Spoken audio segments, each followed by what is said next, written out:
Assalamualaikum warahmatullahi wabarakatuh. Perkenalkan nama saya Nafar Rafi Fauzi dengan NIM 444-323-0135 dari Universitas Sultan Agung Tirtayasa dengan jurusan Ilmu Perikanan dengan jurusan Ilmu Perikanan konsentrasi budidaya perairan. Di sini saya ingin menjelaskan bagaimana itu eh, cara rekayasa genetik pada ikan. Untuk pengertian dulu, rekayasa genetik adalah proses teknologi yang dapat mengubah materi genetik pada ikan dengan cara menyisipkan, menginjeksikan, atau menghapus dan memodifikasi gen tertentu pada ikan untuk menghasilkan sifat unggul yang diinginkan oleh si pembudidaya. Tujuannya itu untuk rekayasa genetik ini pertumbuhan yang lebih cepat, tahan terhadap penyakit, dan pengendalian reproduksi yang diinginkan. Metodenya itu adalah ada mikroinjeksi.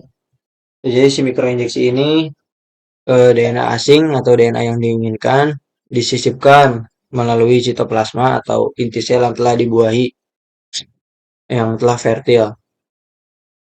Terus yang kedua itu adalah retrovirus, di mana DNA asing atau gen yang diinginkan diinjeksikan melalui infeksi virus retroviral yang telah termodifikasi. Terus yang ketiga itu adalah oral atau melalui pakan.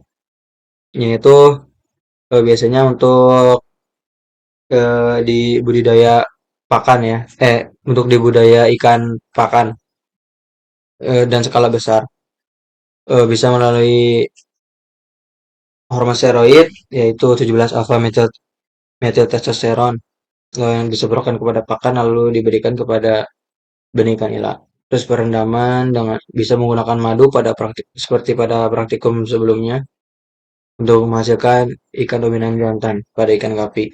Terus teknologi yang kelima itu adalah teknologi pengeditan DNA atau zinc Finger nukleosis, Stellans, dan CRISPR.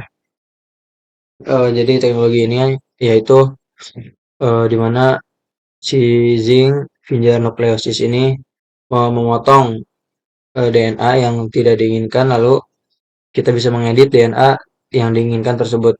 Terus yang pada CRISPR ini adalah panduan RNA untuk memotong DNA dengan posisi yang lebih spesifik daripada si GFN ini.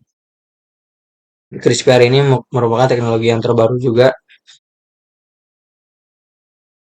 Dia bisa untuk setelah dipotong itu terus kita bisa menambah atau menghapus dan juga mengganti gen DNA yang tidak diinginkan. Terus yang di sini saya ingin membahas pembahasannya itu manipulasi dan kontrol kelamin dengan menggunakan hormon.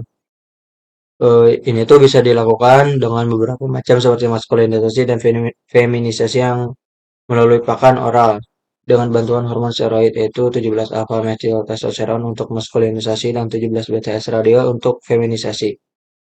Di sini untuk penggunaannya waktu saya magang di BBAT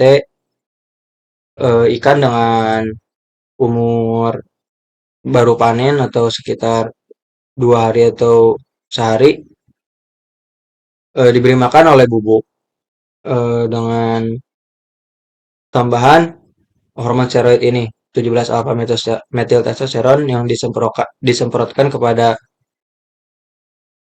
pakan bubuk. Untuk dosis hormon steroidnya itu adalah yang digunakan pada tempat BBAT Sukabumi itu kalau nggak salah dengan dosis 10 mili per kilogram pakan.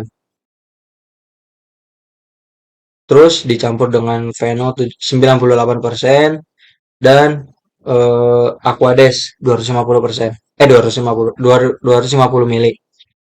Lalu dihomogenkan, lalu setelah dihomogenkan disemprotkan kepada pakan, lalu si pakannya di dikeringkan agar kadar fenolnya ini berkurang atau alkohol ini oksidasi atau berkurang.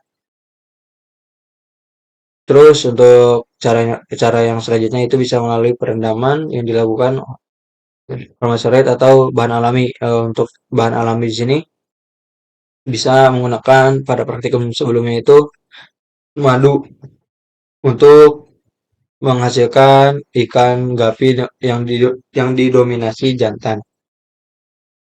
Untuk madu ini bisa digunakan karena mengandung eh, hormon krisin ya atau bahan krisin dan pembuatan jantan super. Untuk pembuatan jantan super ini bisa dilakukan dengan pertama itu feminisasi, lalu setelah dilakukan feminisasi ikan dengan betina XX, XY dikawinkan dengan jantan normal lalu menghasilkan betina yang untuk menghasilkan jantan yang YY lalu dikawinkan dengan si betina normal atau XX dengan persentase hasil yang akan diperoleh itu eh, semuanya jantan. Mungkin itu saja yang bisa saya sampaikan, kurang lebihnya mohon maaf. Untuk jurnal yang saya gunakan yaitu ini ya, aplikasi rekayasa genetik pada budidaya Indonesia. Oke, kurang lebihnya mohon maaf. Assalamualaikum warahmatullahi wabarakatuh.